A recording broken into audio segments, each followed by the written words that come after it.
Welcome to the Janine Bolin Show, where we share tips from around the globe as we guide practical people with their finances using money tips, increase their incomes through side businesses, and maintain their sanity by staying in their creative zone.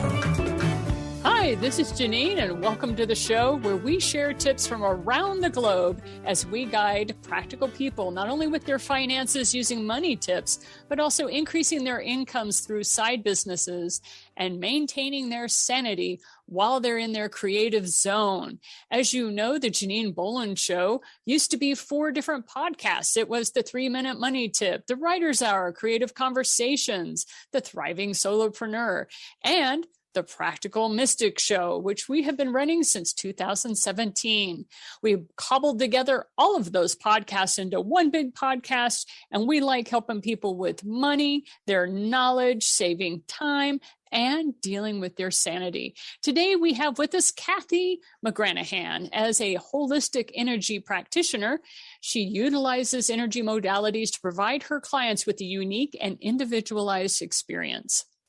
She uses her gifts to enable you to bring your unconscious mind forward. Through these techniques, she guides you to turn your keys of wisdom. You are empowered to ignite your vision to your dream, to change, and to create the life that you wish.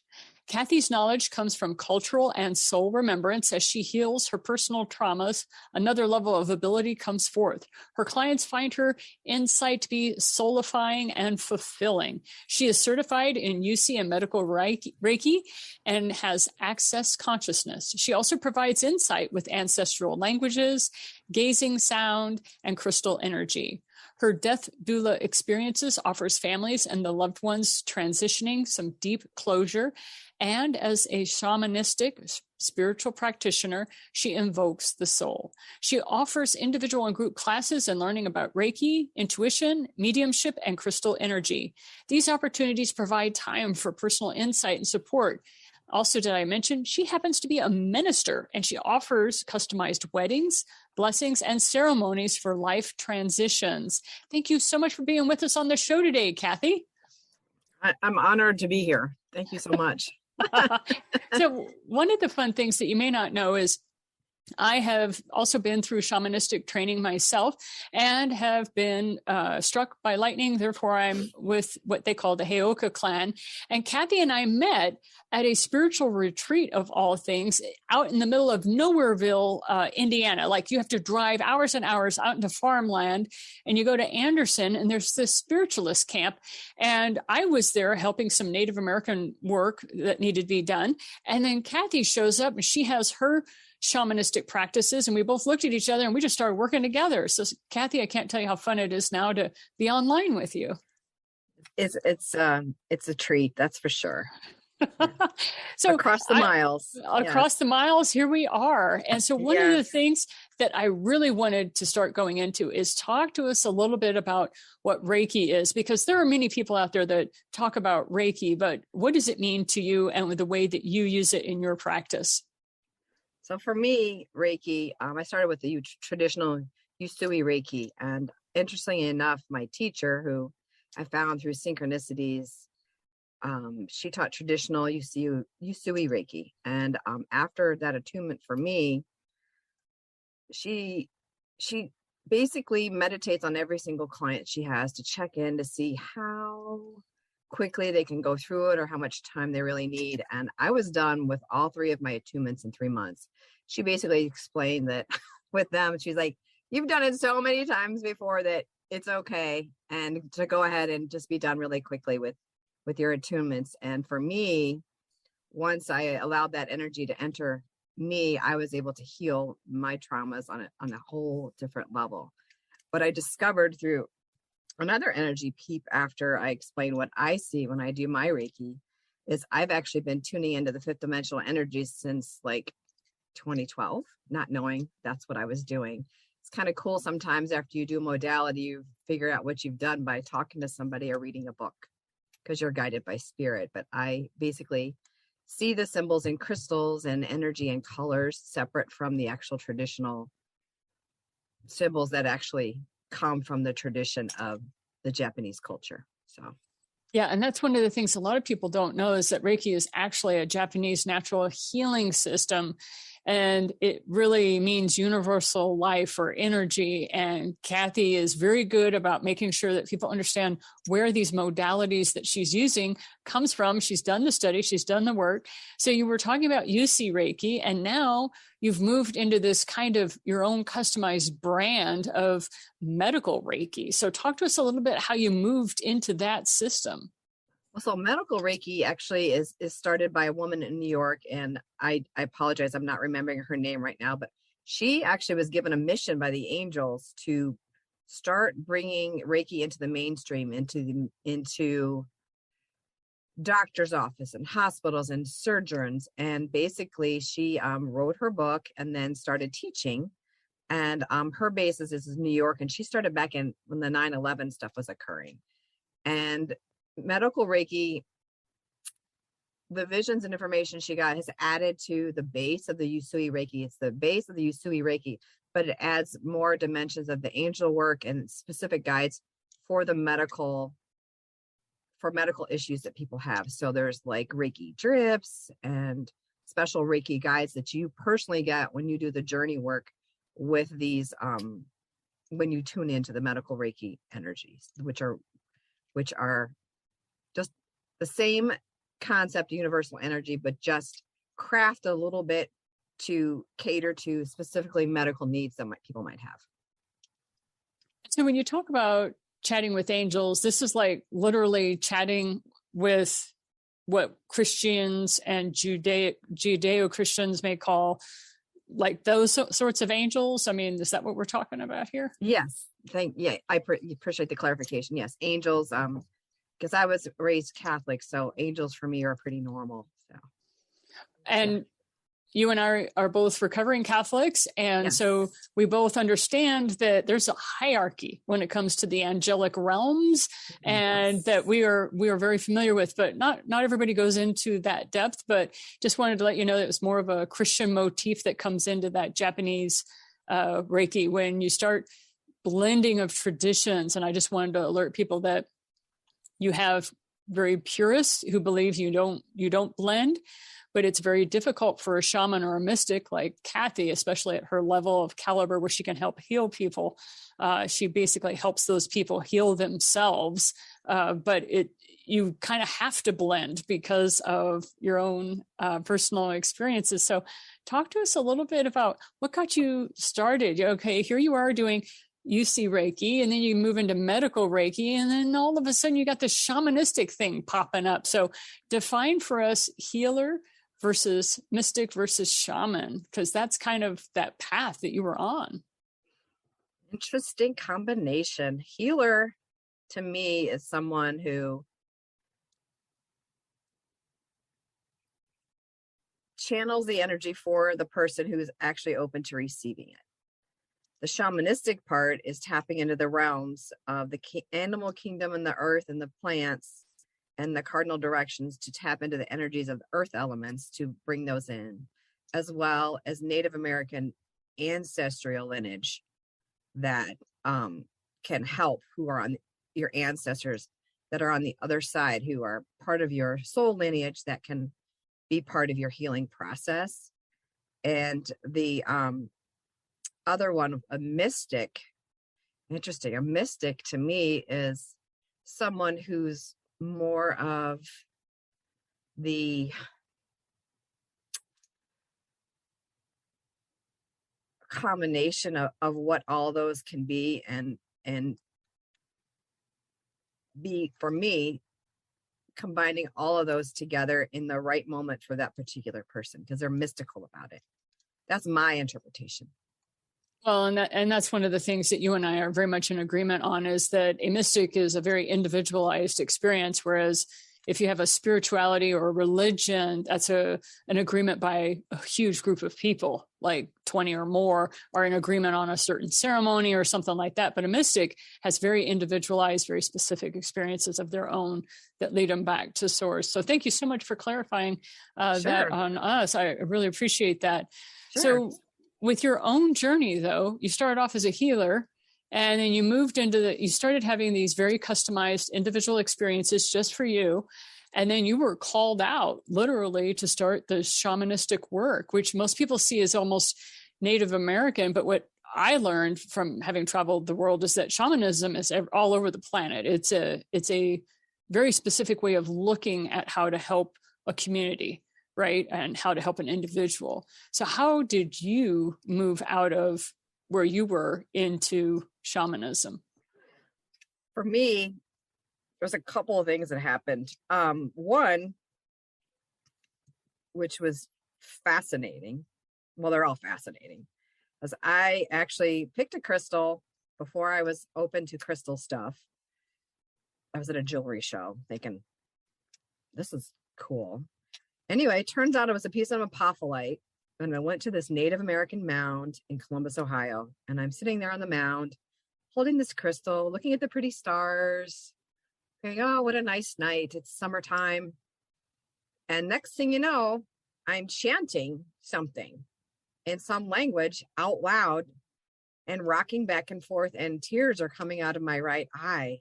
And I was quite frightened by the whole experience. I forced myself to stop doing what I was doing and was like, what was that?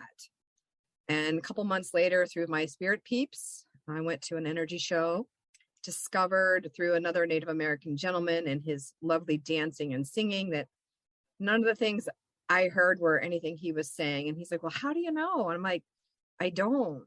And he's like, well, what does it sound like? I said, I don't know. And he's like, well, how many words did I said? 6. And in my mind, I'm like, how did I know it was 6 words? Anyway, he ended up showing me the Cherokee welcome song. My great grandmother was Cherokee. And since then, different languages have come through me that I speak. I'm fully in my body. I'm not in a trance state. I'm fully on both realms. And my guidance on it, which has been soulfully healing, is that it's languages I've spoken before. And then I'm also channeling the energies of your soul lineage to help you in your earthly healing of your soul. And for me, the soul work is where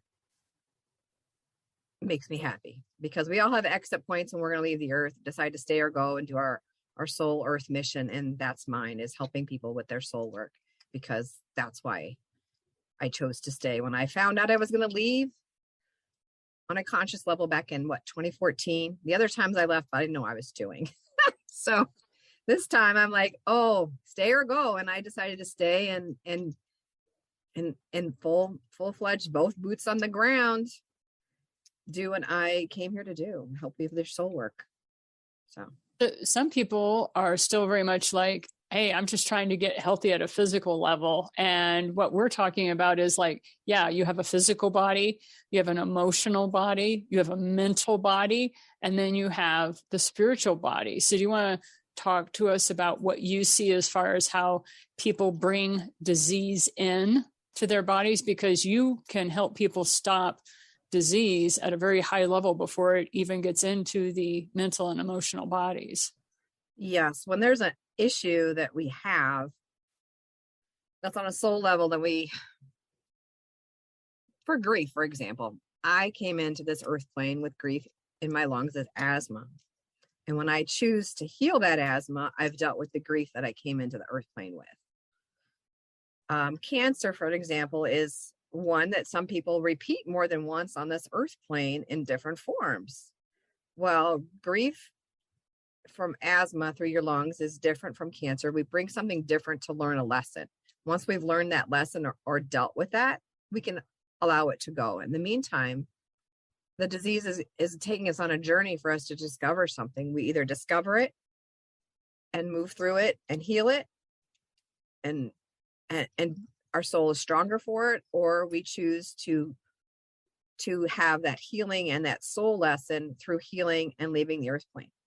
So for me, the difference is helping you go to the core issue of why you created it. And if this is the timing and the place for you to start in little baby steps to heal that issue and where it came from, and collect the soul pieces that were part of creating that. So what are the types of people that come to you for healing? What are some examples that you can share with us? People come when they're lost, as when they're in a place of like in between, like a transitional doula. I help you between whether you've had a recent physical loss, emotional loss, a work loss, or if you're transitioning from certain decades in your lifetime, or healing from a disease and then you don't know what's next. I help you pull together the parts and pieces for you to figure out what makes you excited about being here on the earth plane. But I never tell you what to do. I'll never tell anybody what to do. You have to experience it and see what brings your soul joy. That's kind of the rub, isn't it? So it's we all came to this planet to have some fun and at the same time to express our joy. And some people forget totally about that. So would you consider yourself a medium, or do you have a different way of expressing what you do? I do mediumship work. Yes, I can do that as well. Mediums talk to people who are on the other side and who have transitioned, and they come through and I help people talk to them and or learn how to do it yourself so that you can communicate with the other side. But I also channel information of people and energies that are also on the other side. There's a lot of definitions out there. But yes, I am a medium. Right. No, Yeah. it's one of those things. It used to be very succinct, right? Back in the early 1900s, you had spiritualists who were people who believed in the energetic abilities to transmit information back and forth between those who had died and those who were still in body. But then as we've gotten better and better as a culture and as a society, where we start to realize there really isn't any such thing as death, that there is a progression of the soul. And as that understanding becomes more and more available to people in their intuition, as they understand what this planetary experience is all about, that's where lines start getting blurred. To channel, to be a medium. It used to be mediums just spoke to dead people. That was it, period. Case closed, right? Yes. And that channelers could be people who got access the astral plane to bring in additional information that maybe you needed to help you with your life, what have you. And then, of course, there were quite a few tricksters during that period of time. Yes. And they would do a lot of stuff to go into trance. And now it's much different. Now we have millions upon millions of people meditating on this planet who are learning how to tap into their own resources, their own source. And they need people like Kathy, shamans who are used to doing this kind of thing to kind of decipher what on earth's happening to me. So if you don't mind sharing with us, it can be a case study or it can be your own experience, where somebody has come to you or you had an experience where you were just like, okay, I have no idea what's going on. You shared with us when you were all of a sudden you were singing and you were singing the Cherokee welcome song and you're like, holy crow, I was just sitting on this mound with a crystal, didn't know this could happen. But what are some other things that you've helped decipher either for yourself or for some of your clients? Deciphering, that's a good start, because being able to decipher the information that's coming through and discern is key. And that's my practice, discerning what's good for you and what you needed to learn from it. And if it's an ouch and you learn, but you also still learn from it, and then you either repeat it because you need another level of that information, or you don't. But for a practical purpose on discernment and oh my would be so it's my friend Lauren. She's on the other side now. I was straightening up my healing room before we jumped on here, and I found this container that was from her. And basically I was like listening to my intuition, thinking I'm not hearing her, but she was calling to me. She's on this plane. She was on her second round of cancer, and she was healing. She was fine.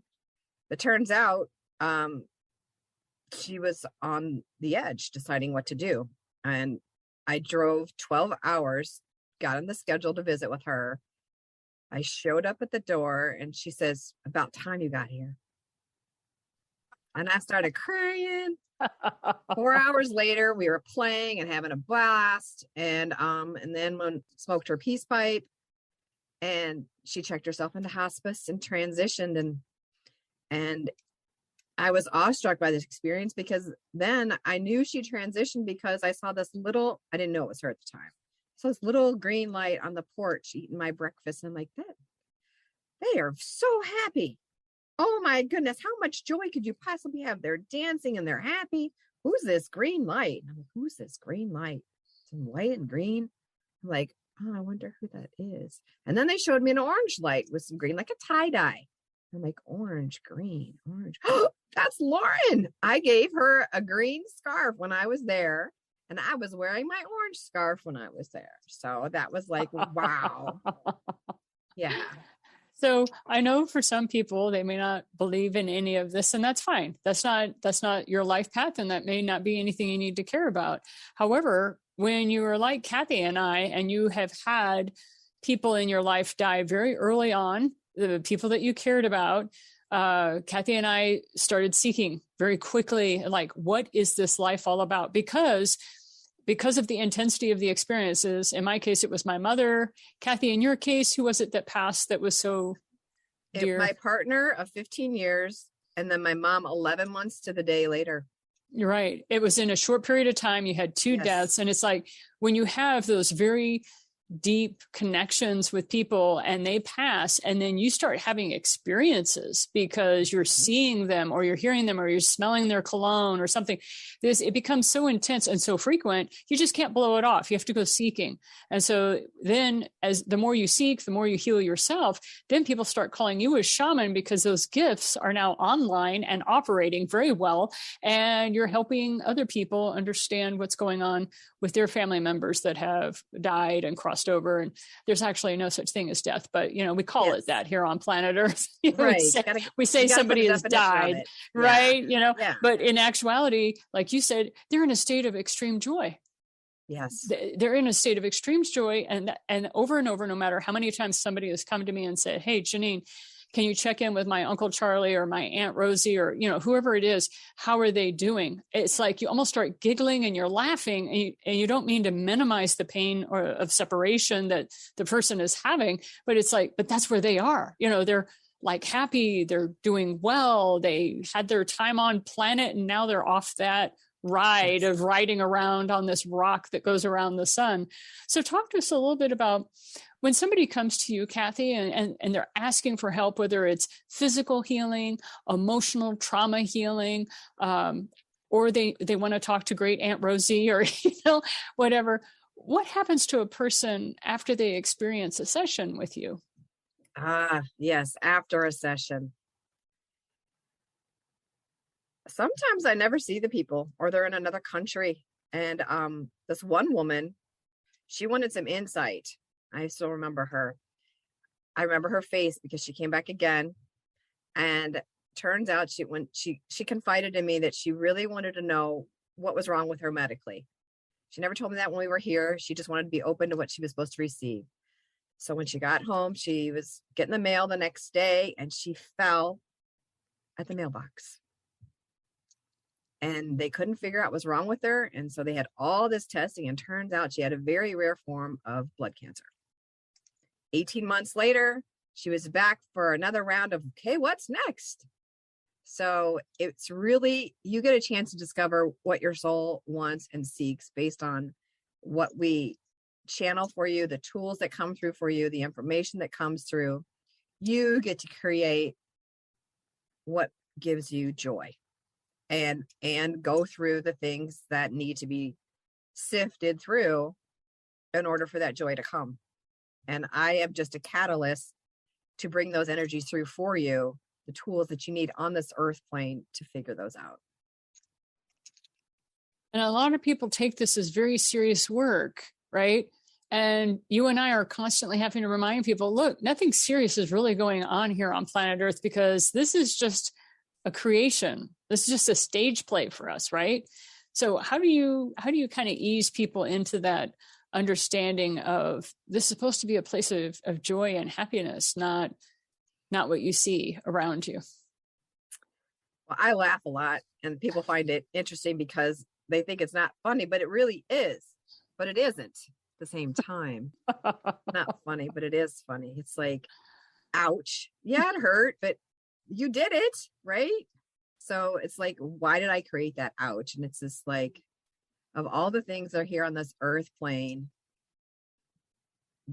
part of remembering is trying to bring some of that creative joy back into our soul. And then once we start creating, more joy can come. And it's just like, yes, this is really difficult. But once you have the tools to get through that difficult, look how much fun you can have. And that is, that's one of the things a lot of people want to shy away from. And that is that we are responsible for everything that comes into our world, that we picked it for some reason. And that can be very difficult for people who have gone through a lot of trauma, whatever that is for that individual, such as, why on earth would I had an abusive dad, you know? And it's like, well, how do you take the worst thing that's ever happened to you? And what did you learn from it? Or what did you get out of that? And sometimes people that have had tremendous abuse have said to me, I'm a lot more compassionate than I think I could have ever been because of what I've been through. And when you start focusing on that, it's amazing how then you start taking responsibility for the things that are coming at you. And you're like, how can I make this better? How can I change this? How can I improve this? But that's quite the step, right? Because we're not taught that. So how do you help your people take responsibility for their lives? Because the doesn't teach that. That's the realm of the mystics and shamans, right? Right. If I personally didn't have the traumas that my body has experienced, I wouldn't have these gifts.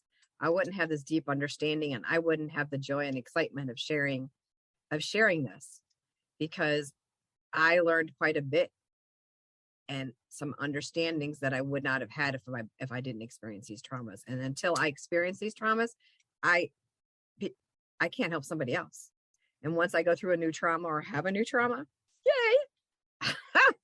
So then somebody else finds me who's had that one, and I don't even tell anybody, you know, because when you break it down, kind of like a recipe, when I love to bake, it's like, okay, this happened. Interesting. What was happening? And so I kind of write some things out about what happened around it, light a candle maybe, or some music, eat some chocolate. I go, I wonder how I can see this from a different perspective after I've gone through my grieving process of what my body experienced, and then use the tools that I know now about clearing the cellular memory of what that trauma held in my body. And once I'm able to release it, I can bring other energies in to fill it up, and then from that move forward into something new. And that kind of brings us to kind of our final question. And I know you have things you have to get going on with, but that is, what is it about like what you do shamanistically, your shamanistic gifts that you share in a session that are totally different from your energy sessions? Because you were clear on that you have these two different modalities. So in the shamanic one, we're working with your soul, why your soul wants to be here, what your soul needs to heal, what soul pieces we can bring back from a trauma that they ran away because it was very difficult, and that piece is floating around wanting to come back with you. Your ancestors who want to help you communicate with them, and the animals and the elements that are all here to help us. I resonate with that in such a deep way, especially with the vibration that comes through when I speak these languages, because I do not have any conscious knowledge of the words. I feel what they feel like, kind of what they feel through me, but the person who I'm with has such a deep, profound, physical connection to what I say, with tears and crying, laughing, just they felt it. And sometimes they understand on a soul level what I said at that moment. Sometimes they don't. They come back later. But to be able to touch the soul with like a feather and help it to have that joy and bring that spark, there's nothing like it. So And so if you ever would like to have a session with Kathy, or you just kind of want to check out and see what sorts of things she has going on, she's on YouTube, Instagram, LinkedIn, and Facebook as Kathy McGranahan. Do you have a website that people can go to, Kathy? Yeah, it's diventurein.com. And how can people get a hold of you? What's the easiest way? diventurein@gmail.com. and I came up and so I have to tell you quickly how this word diventure in came to me. I was driving around with my friend Betty in Hawaii, and we were kind of lost, or it was in Arizona. We're kind of lost, but not really. And I said, well, we're diventuring. And she said, what did you say? And I said, I don't know what I said. And it was gone. That was October. And then the following February, we were in Hawaii, and I said it again. And I said, I need to write that down. What did I say? And there you go. Diventure in, like to venture inside to see what's there. Go in. It's all in there. All the answers are there, waiting to be opened like a present. Yes. And they can give you much better insight when you bring it out of your own heart rather than listening to other people. You will learn then what your soul purpose is and what brings you great joy. So, Kathy, thank you so much for the work you've done. And thank you for being with us today on the show. I really appreciate the time, and it's an honor. Anyway, that is Kathy McGranahan, who will be glad to help you with anything shamanistic, and she is a spiritual and energy practitioner. I want to say thank you for listening to the Janine Bolin Show today. We are here every week bringing you quality conversations on money, business, creativity, and keeping your sanity. Be sure to subscribe to our show and get the notes at theJanineBolinshow.com, where you'll find additional resources as well as an opportunity to sign up to receive our program in the email once a week. The Janine Bolin Show is sponsored by the 8 Gates, a company dedicated to the financial stability of families by using the 60-40 principle. Be sure to visit our sponsor at the8gates.com. Thank you for listening to The Janine Bolin Show.